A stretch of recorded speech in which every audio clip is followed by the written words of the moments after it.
All right, everybody, welcome back. Baltimore Orioles franchise. We have won the World Series for anybody who missed the live streaming of the World Series. Beat the Cubs 4-2. So we have our first championship here in 2032. The 115 win Orioles have done it. So in this video, I'm just going to kind of go over where the team is headed going into the offseason. We certainly have some guys who are free agents looking to, or who have opted out and are looking like they're going to hit the market. So Adel Amador, our starting shortstop, we sent him to a 2-year deal with the second year as a player option. He is headed to free agency. He put up 3.1 WAR for us in 116 games, 94 WRC plus, so a little below league average with the bat, but when you're that good with the glove, that is totally fine. He is 29 years old. He's looking for an 8-year deal at $16 million per year. He is not eligible for a qualifying offer because he's already had one. He's got a wrecked injury history is my main concern, but at the same time, I have the depth to lose him, but at the same time, I'm kind of tempted to try to bring him back on maybe a 2-year deal with an option year for, somewhere in this neighborhood, maybe 13, 14 million if he'd accept it. And if he gets hurt, I've got the depth to replace him. And I have the luxury of having a lot of budget space, which I don't want to burn needlessly, but at the same time, he's a really good player when he's around. If I can get 100 to 120 games out of him at shortstop per year, that's worth it to me. If you think about wins are generally valued on the free agent marketplace at about 8 to 10 million per win. So he just put up 3.1 million. That's a $31 million value he just put up, and I could get him for 14 or 15 million. So I'm thinking about it, but I don't necessarily need to commit the money to him, so I might not. So then we've also got Luis Patino has voided his last option year. He's 30. He just turned 33. He came off his weakest season in a while. I mean, it was still good, 3.6 WAR with a 3.53 ERA. He wasn't bad, but he just started to show the signs of somebody who is well past his prime and on the back end of his career. And he's looking for a 7-year deal with an average annual value of $25.8 million. Obviously, not going to come anywhere close to that. I would consider bringing him back for a couple years. I would bring him back for 2 years, 50 million or something, but he's just not. I just don't think he's going to do that. Might throw him a bone, throw an offer his way. At the same time, I have a lot of pitching depth. Don't necessarily need to bring him back. So a bit of an end of an era here from Patino, who's been my opening day starter for 6+ years. Yeah, I got him in 2026. He's put up 5.1 WAR was the high, low was 3.6 WAR twice, and then in the low 4s a bunch. He's in the Orioles top 10 all time.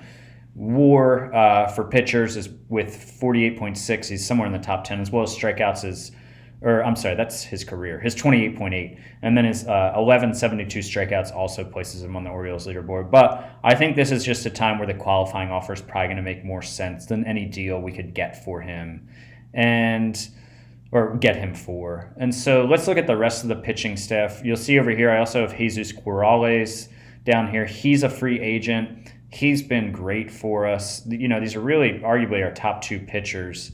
And Corrales, he put up 3.1 WAR in just 87 innings for us in the year we traded for him. And then he came over, he put up 4.6 WAR in his first full season. And this year, only threw 134 innings because of 3.9, with 3.9 WAR. He was hurt a bit. He does have the fragile injury proneness.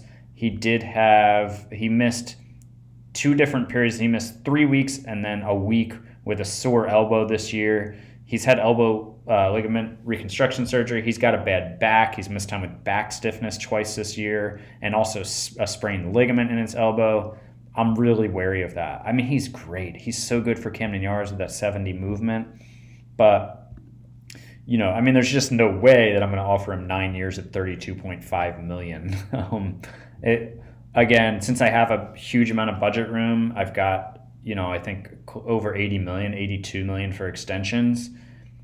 I wouldn't mind bringing him back for 2 or 3 years maybe at this rate, but his injury proneness really concerns me. I'd almost rather have Patino for 20 to 25 million on a short-term deal than Corrales for 25 to 30 million.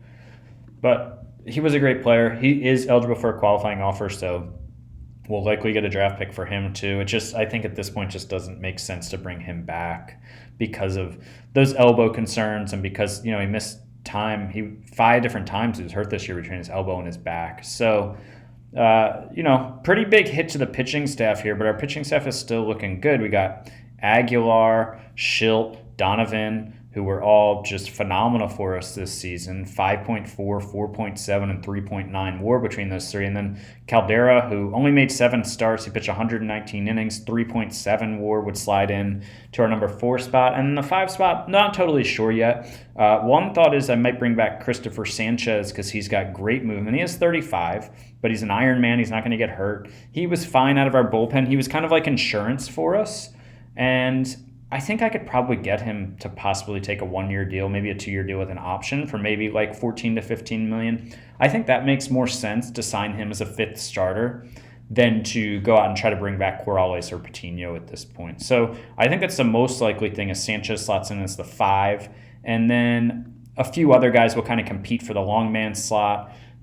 Christian Moore, I'm not sure he's quite ready, and he doesn't look amazing. He's my 2030 first-round supplemental pick. He's only thrown 10 starts in AAA, so he'll probably start the year in AAA. Willie Gomez is certainly a guy who could compete for us. 3 WAR in Norfolk.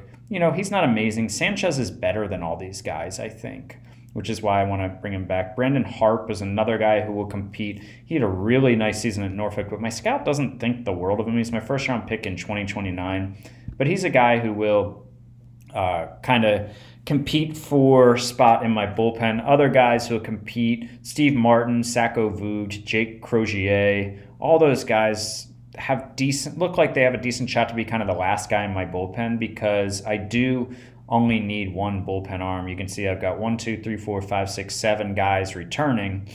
And, well, I guess if Sanchez slides into the rotation, I would have spot for 2 bullpen arms. So I'd probably sign a guy and then give one of the rookies a spot, or maybe give 2 rookies a spot, since I have such good arms here. This bullpen is awesome.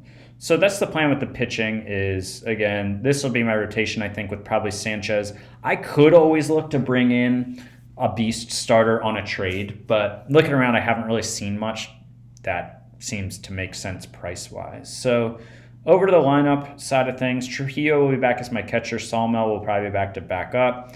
Armendariz is, of course, back at first base.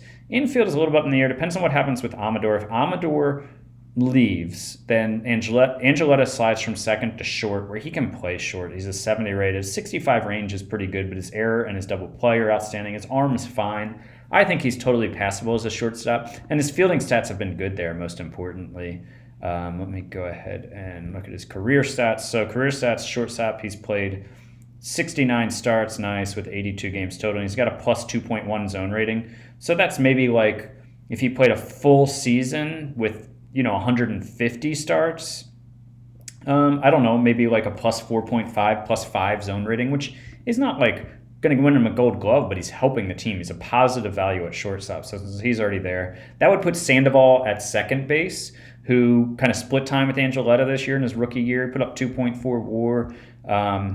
He would slide in there, but then this guy would come in and be my utility guy, Omar Enriquez, 26-year-old. He's my 9th-round pick from 2026, and he's just hit at every level. I mean, career, minor league, WRC plus is a 113, and that includes a couple bad seasons in low A ball. Since he hit A ball, he's been above 120 or higher, and 120 or 121 3 out of the 4 seasons in WRC plus. So I think that's kind of why I'm thinking I don't need to bring back Amador, because Enriquez can back up at second, third, and short. Sandoval would actually probably be my backup shortstop. So Enriquez isn't amazing with the glove, but he's got a good bat. He's a righty, which means he could platoon with Sandoval at second if I needed to, who's a lefty.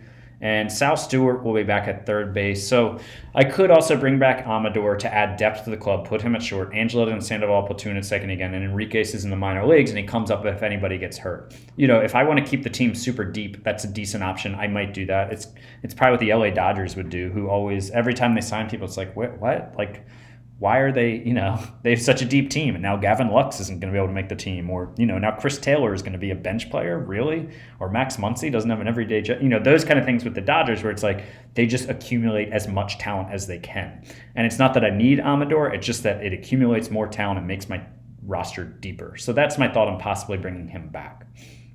Ortega will be back in left, Sanchez center, Concepcion right, Maldonado DH.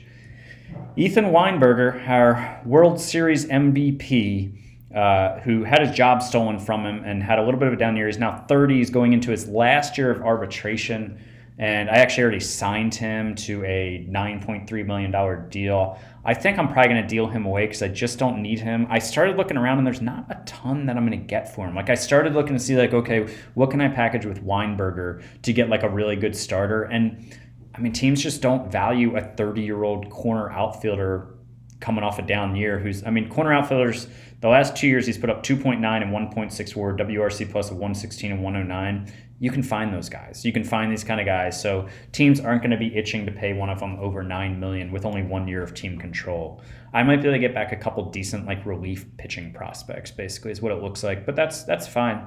Weinberger's worked out really well since the trade. And then in terms of who will be on the bench in the outfield, one guy will be Jeff O'Brien. He's a right-handed hitting guy. He's my first-round pick from 2027. I think he's a top 200 prospect, but not top 100. Looking about like a league average player, but he can play all three outfield positions. He didn't rip the cover off the ball, and he hasn't. He's been a little above average with the bat coming up, but I think he's totally suitable as a fourth outfielder. And he's a righty, so I'll look for a lefty as my fifth outfielder. And the question becomes, do I want to put one of my young guys in a situation where they're going to hardly play? And, Bannon is a guy who can play left field and right field well. He can play first base. He can fake it in center field if you need him to. He's in contention as a lefty. He's 24. And this guy that I got in a trade with the Cardinals back in 2030, Joe Ruth, he can play left or right field, and he's been decent with the bat in the minors as well. And then the real interesting guy is this guy, Michael Grijalva. So he's a lefty bat, second-round pick in 2029, and monster power, and that power has lived up to its hype. He hit 19 home runs in 175 plate appearances after I promoted him to AAA. He put up a 213 WRC plus in 42 games. He did the same thing. I mean, he hit 45 home runs between AA and AAA last year, and the year before between high A and AA, he hit 36 home runs. So he's a monster power bat. He can't really field. He doesn't really have a positional home. And of course, I have Maldonado at DH. I'm not going to play him at first base. Obviously, I have Armendariz. And then in the corners, I have Ortega and Concepcion. There's really no room for this guy right now. And maybe he'd be an awesome pinch hitter, but do I want to limit him at 24 and having just played like a third of a season at AAA to being on my bench? I don't know. I think he's probably a trade chip at some point if I need it, or he's, depth if guys get hurt. He's not a good fielder, which is concerning, but his bat is awesome. He might be my fifth outfielder. So that's the team. That's kind of what I'm thinking going into it. I think it's, goodbye Luis Patino, goodbye Jesus Corrales, and goodbye Ethan Weinberger, possibly goodbye to Adele Amador as well, but we'll see. And I don't really feel the need to dip into the free agent market. I might if something makes sense, but my team is pretty good. I have a lot of internal options, and I want to save, I don't want to lock into a long-term deal on people because I'm going to have Ortega, Sanchez, Angeletta, Concepcion, Schilt, Donovan, all those guys, Aguilar, all of them are in arbitration, are going to be hitting arbitration soon, so their costs are going to be escalating, and I want to keep that team together as much as I can with the core pieces. So thanks for watching. I don't know. I will update at some point. Maybe I'll do a season preview or do an off-season update if there's a lot to say. But that is all for now as the World Series champs head into the off-season.